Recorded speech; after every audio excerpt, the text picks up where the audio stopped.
Fine. Wow, such good Pretty good. audio. Everybody call with Zen's audio from now on. Oh yeah, I Yeah. highly recommend it. It's just like my iPhone like headphones or something. So Hell yeah. yeah. All right, Well, go ahead. I'm What do glad you you got can for hear us, me Zen? okay. Yeah. Anyway, yeah, no, I'm a Christian. I'm calling in because I believe that the argument for the Christian worldview, essentially, it could boil down to, even on your guys' view, like even if it's all totally false, like none of this is real.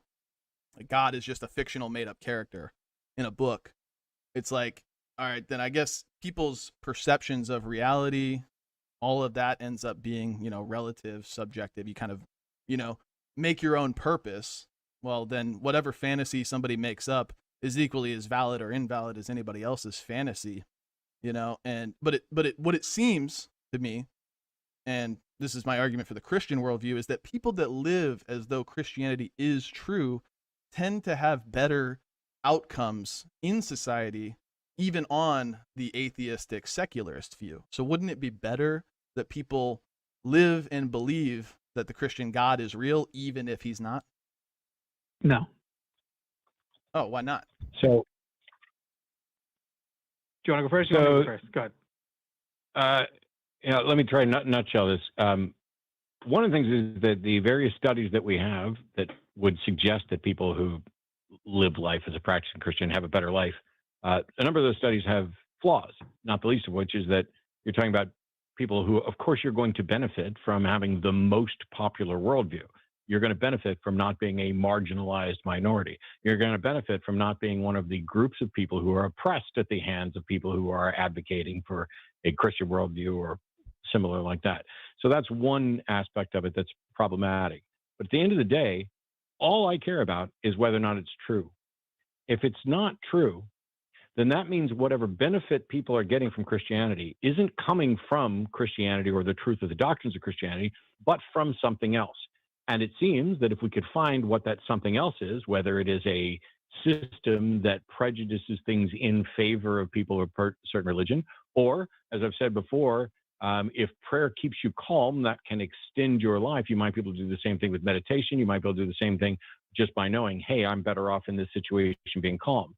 It is, in my opinion, always in our best interest to investigate to find out what the truth of the situation is, so that whatever is allowing people who are Christian to get a better life, if they in fact do get a better life, is something that we can find. Because if it turns out it's because Christianity is true, that would be worth knowing. And if it turns out it's because Christianity is false, but there's some secondary or tertiary causes there, that would also be worth knowing. I'd rather not live a lie just because it seems to be comforting and beneficial. Yeah. Yeah. So. Yeah. Oh, sorry. Go ahead. Hang on, Zen. Before you jump in. Yeah, Matt already kind of touched on it. Just say, as far as this, wouldn't it be better? You would have to change a lot for a person for it to quote unquote be better. And the nature of the outcomes that you're describing as better are different. But a person who, as Matt mentioned, comes from a marginalized community, you could just go out of religion and you could go with something like race. Should a person who is very much struggling and wants a better economic outcomes look at a place and go, that place has better economic outcomes without any regard for their own personal stake in life? Because if it's a person who is saying, I really want to move there because the outcomes are better. So say somebody who is saying, I want to move to Pakistan because that is a better economic climate than mine. And they aren't considering what their race or their religion or their thing is when they're going to make that move. That would be a terrible thing to disregard, because you can't just live comfortably in Pakistan as anybody, and you can't just live comfortably in Christianity as anybody else.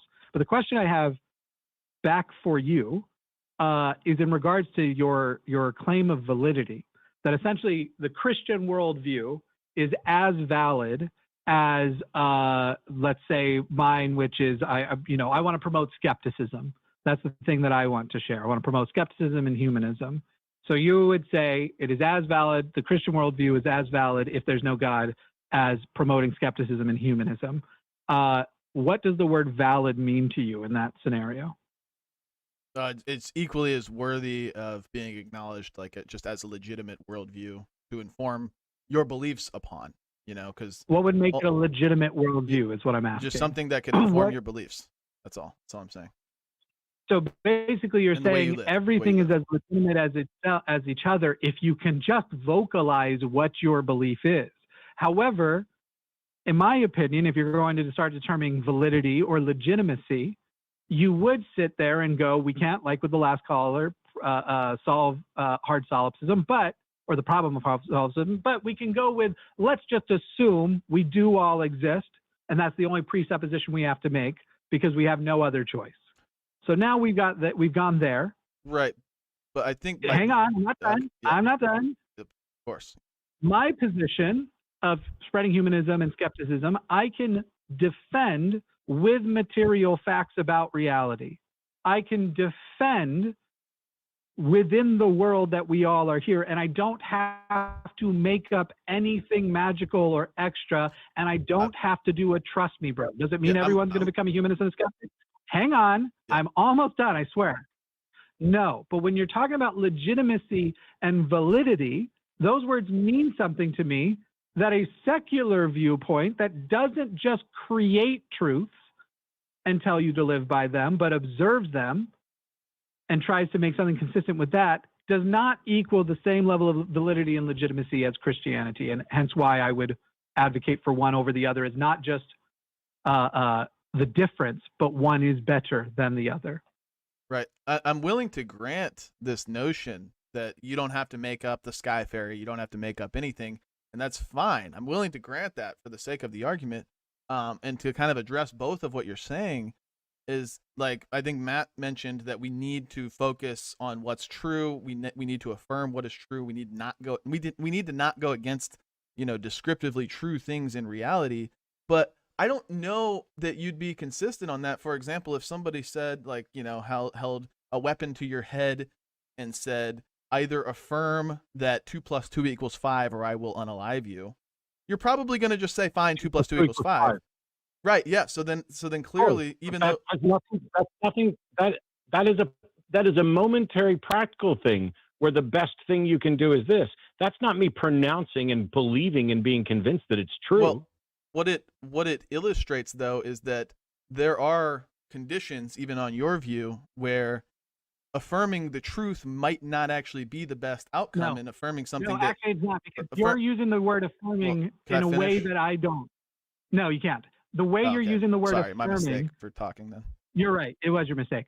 Yeah. The way you are using the word affirming, to say out loud that statement does not mean that I have accepted it internally.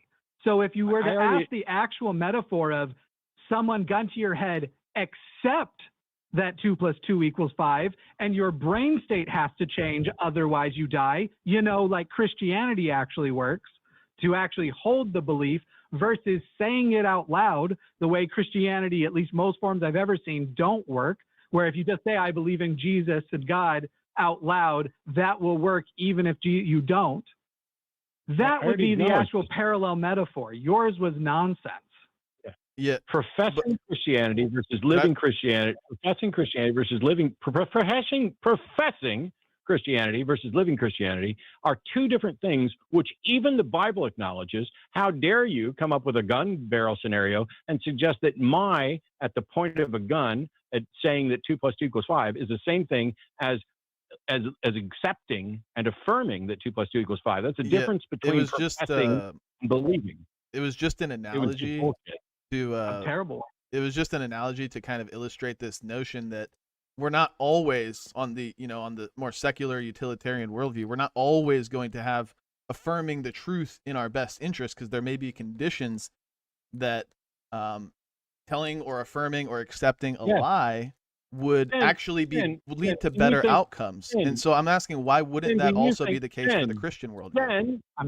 Zen, do you think we're fucking too stupid to know that? Because I don't know that I'm being engaged with charitably here. Shut up. So. Shut up. What you called him to suggest was not that on occasion people might lie and profess a belief to their benefit. You called him to suggest that even if it's not true, being a Christian helps you. So why are you now dishonestly trying to argue for an analogy that does not fit your original point? Well, it tends to reason that people that believe or act as if the Christian God is real, even if that is false, tend to have better outcomes societally, even on your view. That's my point. It's like you're not listening to what So, I say. but So I'm I'm going to ex- mute. Now you're going to listen to what I He's done say. that several You times. called in.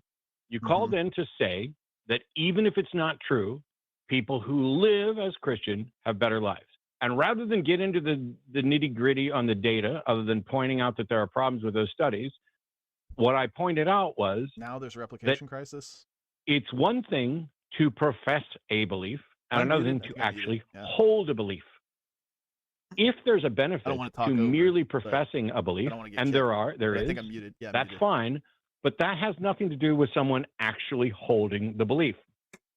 We're here talking about whether or not Christianity is true and whether or not people actually believe it. If you had called in and said, hey, Matt, hey, Jimmy, I know that there are people who can pretend to be a Christian and get a better life out of it, I would have said, well, duh, we all know that. I knew that when I was a Christian. I knew that when the Bible told me. I knew that before the Bible told me. Just like there are people who can pretend to be Christians and get elected to office because you are advocating for people doing something, whether it's true or not, which sets you and everybody you've convinced up to be lied to by the people who profess Christianity in order to get political power. I'm the one that's addressing the actual facts of reality. I'm the one who understands that there are benefits to pretending and that there are benefits to those who actually believe. Why on earth are you coming up with an analogy about saying there might be a circumstance where somebody's got a gun to your head where it would be in your best interest to do so? Of course there is. It was an analogy. This ain't my first fucking rodeo. That was just an analogy. I care about whether or not it's true. But if you're not going to argue for the actual belief, but just say, you know, there might be a situation where it's in your best interest to say Jesus is Lord, you're right. If somebody's got a gun to my head, I'm going to say Jesus is Lord. I'm going to go back to all the shit that I knew when I used to believe this stuff for decades when I was studying to be a minister. I'm going to go back to all of that, and I'm going to preach like nobody's ever heard anybody preach before. Because now the situation is, do this or you're dead. In your daily life, there is no do this or profess Jesus or you're dead. That's not a part of your daily life. It's dishonest for you to suggest that. I have a direct question for Zen. We'll go ahead and unmute you. Oh, am I unmuted? I'm sorry. Question. Hello? Hang on. I'm going to ask you a question, and then you can proceed with your general response. You keep talking, bringing back this things to outcomes. I assume this means that you have familiarized yourself with more data than just like, say, the American-directed Mayo Clinic ones. That I'm kidding. I think that's exactly what you familiarize yourself with. But let's assume you've familiarized yourself with more. Who has better outcomes? A Christian in a majority Muslim country or an atheist in a majority secular country? Am I unmuted? Yep. Okay. Can you answer that question? Yeah. Well, I think the dialectic that I was generally proposing. No. This is not answering the question. I asked a direct question. Did you hear it? Do you need me to repeat it? Am I going to be able to engage with what Matt said? You can answer the question that is engaging. I'm happy. Probably not. I'm happy to answer your question. If you're not going to answer these fucking questions, and when we do give you space, you argue dishonestly, forcing us to correct. So you can sit there and smugly think you've done something. Right now, you are the shittiest representative for Jesus Christ that I've spoken to this week, and that's saying something. Will you answer Jimmy's question? Do you need it repeated? That's fine if you do. Yeah, go ahead and repeat it, please. Who has a better outcome in similar studies to the ones that you were referring to? Who has a better outcome? A Christian in a majority Muslim country, or I'll broadly just say a majority non-Christian country, but let's go Muslim just to make it simple. Who has better outcome? I don't know. Christian I don't know. In a majority Muslim country, or a secular person, an atheist in a secular country? Yeah, I'll just grant that I don't know the answer to that question. That's not really what I came to talk about. Good. So I'm going to, no, I'm going to inform you because the answer is important. It's the atheist in the secular place. It isn't actually about that Christians specifically have better outcomes than atheists just because you can find a higher number of Christians than atheists because you are polling in places. Matt actually touched on this briefly when he was responding, where that's going to be, it is about the culture you are within. So yes, atheists, when subjected, even in a country with a secular government, to what we have here, Christian nationalism, have worse outcomes, generally, broadly speaking, to the country. However, when you also look at the happiness index of specific states, Jimmy, you can find I need the to pause opposite. for a second. Go ahead. Jimmy, Zen, are you a friend of the Andrew that I just recently debated? Yeah, I hope you and your husband have a wonderful night, Matt.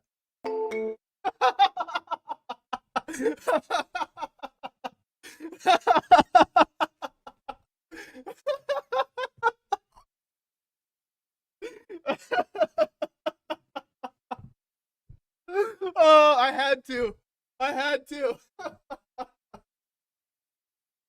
Oh, I had to do it. Oh my God, I had to do it. Oh man, I saw the window closing. I saw the opening closing, so I had to do it. Oh man, yeah. Let me see the reaction. Let's see the reaction. A fucking bigoted cunt I'm a bigoted like you cunt. are speaking to the country. Yeah, please. Who has a better outcome in similar All right, let's see if I stuff? can Just find make the- it simple. Who has better outcomes? A Christian I don't know. in a majority Muslim country. Here, let me get their faces. Let me get their faces on camera. Let's see. Mm-hmm.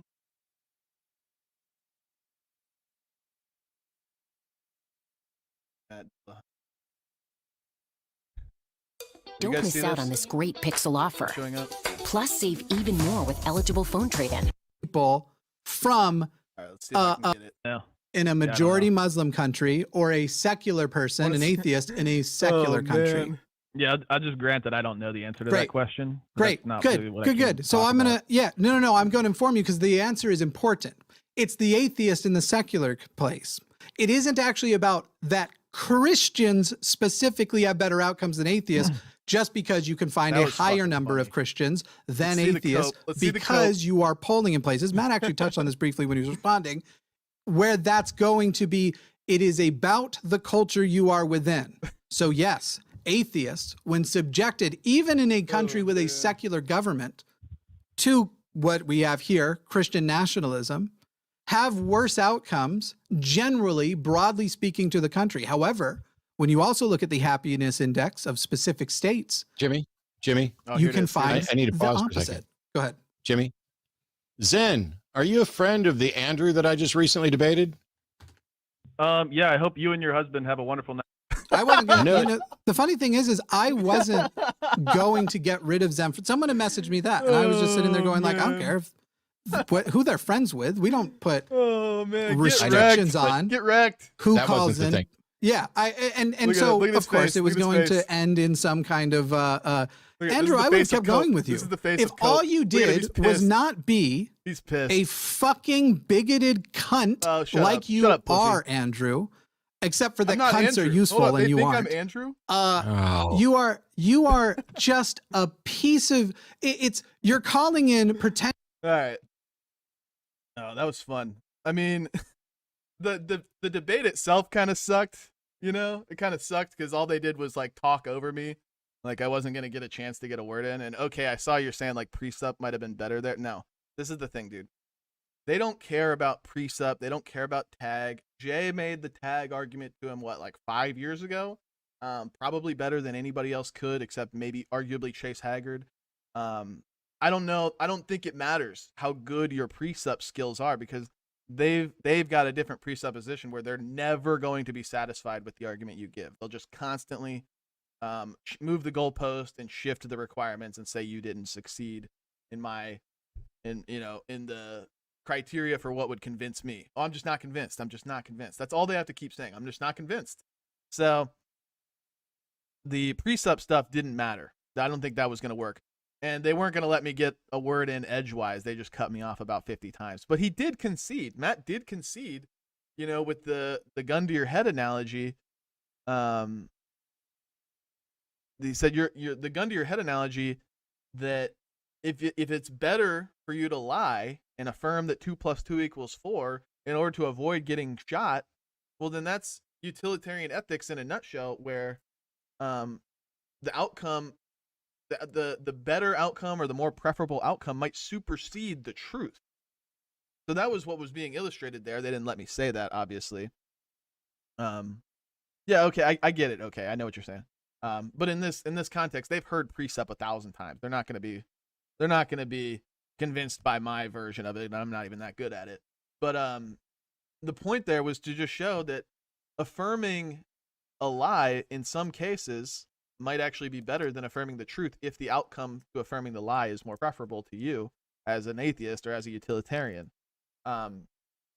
So, and then and I was gonna try. They didn't give me the chance to, but I was going to extrapolate that out to say, okay, in this one instance, if it's better, what if we could point to a societal condition where a group or an entire group of people have measurably better outcomes, even on your view, even on your metric, they have measurably better outcomes because they believe in this one system versus your system.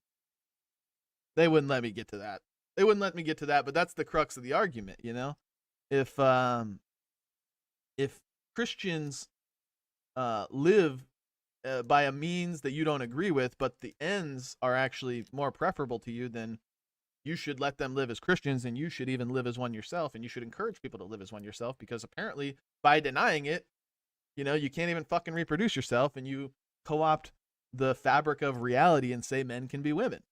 So that's the point. That's the point of the statistics they were just getting to, like, happiness indexes. None of that shit even matters. Precondition for human flourishing is human production, and secularists can't reproduce themselves. Theists, Christians can. So you could even use that argument for Islam if you wanted to. If the dialectic is Christian or Islam versus atheist, you could use that dialectic as well. But they weren't going to let me get to that. Just prattle, frame a question that isn't relevant to the argument, and don't let me do anything except answer yes or no. Yeah, I get it. That's what happens when they have the mute button. But I'm glad we got the opportunity. I'm glad we got the opportunity to get that out. I hope you and your husband have a wonderful night, Matt. I truly do indeed. I hope you and your husband have a wonderful night. Hypothetical of Christians living in a Muslim country. I honestly don't even know what the question was asking. Like, a Christian. Okay, so if I'm to adopt a utilitarian view, so this is what I guess the answer would be.